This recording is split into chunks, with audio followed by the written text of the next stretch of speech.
வணக்கம்.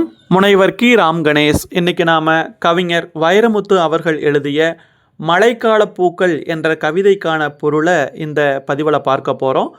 ரொம்பவுமே எளிமையான கவிதை. ஒரு காதலன் தன்னுடைய காதலிகிட்ட தன்னுடைய காதலை பற்றி சொல்வது போன்ற ஒரு காட்சியை தான் இந்த கவிதை நம் கண் முன்னாடி கொண்டு வந்து நிறுத்துது. ஆனால் அந்த காதலி கண் முன்னாடி இல்லை. அப்போது அந்த இல்லாத சூழலில் அந்த பெண் தன் முன்னாடி இருக்கிற மாதிரியான ஒரு நிலையில் கவிஞர் இந்த கவிதையை பாடுறாரு. அது ஒரு காலம் கண்ணே கார்காலம். கார்காலம் அப்படிங்கிறது மழைக்காலத்தை தான் சொல்கிறாரு. அது ஒரு காலம் அப்படின்னு சொல்கிறார். நனைந்து கொண்டே நடக்கின்றோம். ஒரு மரம் அப்போது அது தரைக்கு தண்ணீர் விழுதுகளை அனுப்பி கொண்டிருந்தது. இருந்தும் அந்த ஒழுகும் குடையின் கீழ் ஒதுங்கினோம். அந்த மரம் தான் எழுதி வைத்திருந்த பூக்கள் எனும் வரவேற்பு கவிதையின் சில எழுத்துக்களை நம் மீது வாசித்தது.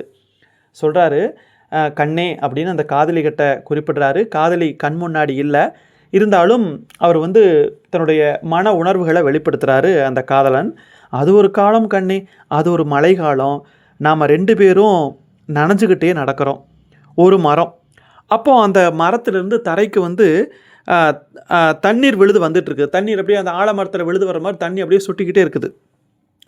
இருந்தும் அந்த ஒழுகக்கூடிய குடை, இந்த இடத்த மரத்தை தான் ஒழுகக்கூடிய குடைன்னு சொல்கிறாரு. அந்த ஒழுகக்கூடிய குடையாகிய அந்த மரத்தின் கீழே நாம் 2 பேரும் மழை நேரத்தில் ஒதுங்கணும். மழை படாமல் இருக்கணுங்கிறதுக்காக. ஆனால் இருந்தாலும் அங்கே மழை வந்தது. அது ஒழுகக்கூடிய குடை மாதிரி இருந்துச்சு. அந்த மரம் என்ன பண்ணுச்சு தெரியுமா? அது வைத்திருந்த பூக்கள், அந்த பூக்களை நமக்கு வரவேற்கும் விதமாக, நம்ம வீட்டுக்கு யாராவது வந்தால் வாங்க வாங்கன்னு கூப்பிடுவோம் இல்லையா? அந்த மாதிரி ஒரு வரவேற்பு மாதிரி என்ன பண்ணுச்சு அப்படின்னா, சில அந்த வரவேற்பு கவிதையில் சில எழுத்துக்கள் மாதிரி நம்ம மேலே சில பூக்களை தூவியது அப்படின்னு சொல்கிறாரு. அதுக்கப்புறம் இலைகள் என்ன பண்ணுச்சா, தான் சேர்த்து வைத்திருந்த அந்த தண்ணீர் காசுகளை, அந்த மரத்தில் இலைகள் இருக்கும் இல்லையா, அந்த இலைகளிலிருந்து அந்த உதிர்ந்த அந்த தண்ணீர்கள், அந்த தண்ணீர் இலைகளிலிருந்து அந்த தண்ணீரை தான் காசுகளாக கவிஞர் இங்கே உருவகம் பண்ணுறார். இலைகள் என்ன பண்ணுது அப்படின்னா, தண்ணீர் காசுகளை சேமித்து வச்சு நமக்காக செலவழித்தன அப்படின்னு சொல்கிறாரு. அதாவது யார்கிட்டையாவது அடைக்கலமாக போயிட்டோம், ஒருத்தர் வீட்டுக்கு போயிட்டோம்னா அவங்க நம்மளை வரவேற்று உபசரணை செய்வாங்க இல்லையா? அந்த மாதிரி அந்த மரமும் நமக்கு எல்லாமும் செய்தது அப்படின்னு கவிஞர் வைரமுத்து அவர்கள் குறிப்பிடுறாரு. சில நீர்த்திவளைகள் உன் நேர்வகிடு எனும் ஒற்றையடி பாதையில் ஓடிக்கொண்டிருந்தன. அந்த பெண்கள் என்ன பண்ணுவாங்கன்னா, அந்த வகுடு எடுத்து சீவிருப்பாங்க. அப்போ அந்த மாதிரி இவனுடைய நேர்வகுடுங்கிற அந்த ஒற்றையடி பாதையில் சில தண்ணி, அந்த மழைநீர் சொட்டுகள் அப்படியே சொட்டிக்கிட்டே இருந்துச்சு. அந்தி மழைக்கு நன்றி. அந்த அந்தி நேரத்தில், அந்த அந்தி நேரம் என்பது மாலை நேரத்தினுடைய தொடக்கம். அந்த மாலை நேரத்தில் அந்த மழைக்கு ரொம்பவுமே நன்றி அப்படின்னு சொல்கிறாரு. அதே நேரம் அந்த ஈர சுவாசம், அந்த அந்த நேரத்தில் அந்த ஈரமாக இருக்கும்ல அந்த பூமி, அதனுடைய சுவாசம் அப்படியே அந்த நுரையீரலுக்குள்ள உள்பகுதியில் இருக்கிற சுவர்கள் எல்லாம் அப்படியே அமுதம் அப்படியே பூசிச்சு. ஆனாலும் நான் என்னுடைய பெருமூச்சில் குளிர் காய்ந்து கொண்டிருந்தேன். நம்ம மூச்சு விடும்போது சூடாக இருக்கும் இல்லையா, அதை இங்கே கவிஞர் குறிப்பிடுறாரு. நாம் இருவரிடையே இருந்த இடைவெளியில் நாகரிகம் நாற்காலி போட்டு அமர்ந்திருந்தது. அப்போது 2 பேரும் பக்கத்தில் இருந்திருந்தாலும் கூட ஒருத்தர் தொட்டு பேசிக்கல. அந்த ஒரு நாகரிகம்னு சொல்லுவாங்க இல்லையா, அந்த மாதிரி அந்த நாகரிகத்தை இங்கே நாற்காலியாக சொல்கிறாரு கவிஞர். நாற்காலி போட்டு அமர்ந்திருந்தது. எவ்வளவோ பேச எண்ணினோம், ஆனால் வார்த்தைகள் ஊர்வலம் போகிற பாதையெல்லாம் மௌனம் பசைதரை விட்டுருந்தது. அப்படி சொல்லலான்னு நினைக்கிறேன். உங்கள்கிட்ட நிறையா ஊர்வலம் போகிற மாதிரி அப்படியே வரிசையாக போகிற மாதிரி வார்த்தைகள் வர பார்க்குது. ஆனால் மௌனம் என்ன பண்ணுச்சுன்னா, பசை போட்டு அதை அடைச்சிருச்சு. உங்கள்கிட்ட ஒன்றுமே பேச முடியலை. உங்கள்கிட்ட எவ்வளவோ பேசலாம் அப்படின்னு நினச்சிருந்தேன், ஆனாலும் என்னால் பேச முடியலை. அப்படியே மௌனம் பசை போட்டு அப்படியே தடை விட்டுருச்சு, ஒட்டிருச்சு அப்படிங்கிற மாதிரி கவிஞர் குறிப்பிடுறார். உன்னுடைய முகப்பூவில் பனித்துளியாகிவிடும் லட்சியத்தோடு உன் நெற்றியில் நீர்த்துளிகள் பட்டு தெரித்தன. உன்னுடைய முகத்தை பூங்குறார், அந்த பெண்ணுடைய முகத்தை. அதில் பனித்துளியாகணும் அப்படிங்கிற லட்சியத்தோட அந்த நீர்த்துளிகள் பட்டு தெரிச்சுதான். உனக்கு பொன்னாடை போர்த்தும் கர்வத்தோடு எனது கைக்குட்டையை எடுத்து நீட்டினேன். அதில் உன் நெற்றியை ஒற்றி நீட்டினாய். யாராவது ஒருத்தருக்கு கௌரவம் பண்ணோம்னா பொன்னாடை போர்த்தோம் இல்லையா? ஆனால் இப்போது என் கையில் பொன்னாடை இல்லை, அதுக்கு பதிலாக கையில் ஒரு கைக்குட்டை வச்சுருந்தேன். கைக்குட்டைங்கிறது கர்ச்சீப்பு. அதை எடுத்து நான் நீட்டினேன். அதில் நீ என்ன பண்ணுன்னா, உன்னுடைய நெற்றியை அப்படியே கொஞ்சம் ஒற்றி, அந்த துடைக்கிற போது நெற்றியில் ஒற்றி நீட்டினாய். நான் கேட்டேன், இந்த கைக்குட்டையை உலராமல் இருக்க ஒரு உத்தி சொல்லக்கூடாதா?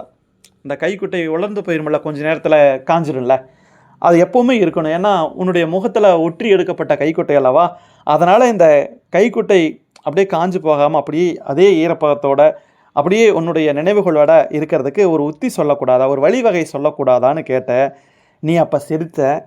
அப்போது என்னுடைய மழை, அப்போ அந்த நேரத்தில் அந்த மழை வேற எங்கும் பெய்யல, என்னுடைய இருதயத்துக்குள்ளே பெய்தது. அப்போ நீ அந்த சிரித்த அந்த சிரிப்பு மூலமாக என் மனசுக்குள்ளேயே அப்படியே மழை அப்படியே கொட்டிக்கிட்டே இருந்துச்சு. அது ஒரு காலம் கண்ணே, கார்காலம், அது ஒரு காலம், அது ஒரு வசந்த காலம், அது ஒரு மழைக்காலம் அப்படின்னு சொல்லி அந்த காதலன் என்ன பண்ணுறான்னா சந்தோஷப்படுறான். அப்போது ஒரு காலத்து அந்த காதல், அந்த ஒரு மழை நேரத்தில் அந்த காதலனுக்கும் காதலிக்கும் இடையேயான அந்த பிணைப்பு அந்த காதலனுக்குள்ள ஒரு கவிதையாக உருவெடுத்திருக்கிறது. இப்போது அந்த காதலி கூட இல்லை அப்படிங்கும்போதும் கூட அந்த பழைய நினைவுகள் அந்த காதலனுடைய மனசுக்குள்ள அசை போடப்படுகின்றன. அந்த அசை போட்டது தான் இந்த கவிதையாக வெளிப்பட்டிருக்கிறது. ஒரு காதலன் அந்த காதலி மீது வைத்திருந்த அந்த காதலனுடைய உச்சம்தான் இந்த கவிதையினுடைய புலப்பாடு அப்படின்னு நம்ம சொல்லலாம். அப்போது ஒரு மழை காலத்தில் அந்த காதலியோட பயணம் பண்ணும்போது ஒரு மரத்தினுடைய அடியில் 2 பேர் நின்றுருக்காங்க. அப்போது அவங்க 2 பேரும் எவ்வளவு நாகரிகமாக இடைவெளி விட்டு இருந்தார்கள் அப்படிங்கிற அந்த செய்தி. அதே நேரத்தில் அந்த பெண்ணுக்கு ஒரு கைக்குட்டையை கொடுத்து தொடச்சிக்க சொல்லும்போது அந்த பெண் அந்த ஒற்றி கொடுத்தது உலராமல் இருக்கணும் அப்படின்னு அந்த காதலன் ஏங்கியதையும் இந்த கவிதை நமக்கு புரிய வைக்குது. அப்போ அந்த பெண் வேறு எதையுமே அந்த தலைவனிடத்தில் அந்த காதலனிட்ட பேசலை. அப்போ அவள் சிரித்த ஒரு சிரிப்பு அவனுடைய மனசுக்குள்ளே ஒரு இருதயத்துக்குள்ளே அப்படியே ஒரு மழை மாதிரி பெய்தது. அதெல்லாம் ஒரு காலம். ஆனால் அந்த காலம் இன்றைக்கி இல்லாமல் போயிடுச்சு. அதெல்லாம் இன்றைக்கி திரும்பி வருமா? அதெல்லாம் ஒரு பழைய காலம், பழைய நினைப்பு அப்படிங்கிற மாதிரி அந்த காதலன் அந்த முன்னாள் காதலை நினைத்து அந்த பழைய காதலை நினச்சி தன்னுடைய மனசுக்குள்ளே சந்தோஷப்படக்கூடிய விதமாக தான் இந்த கவிதையை வைரமுத்து அவர்கள் படைத்திருக்கிறார். மிக்க நன்றி. மீண்டும் நாம் இன்னொரு பதிவில் சந்திக்கலாம். நன்றி.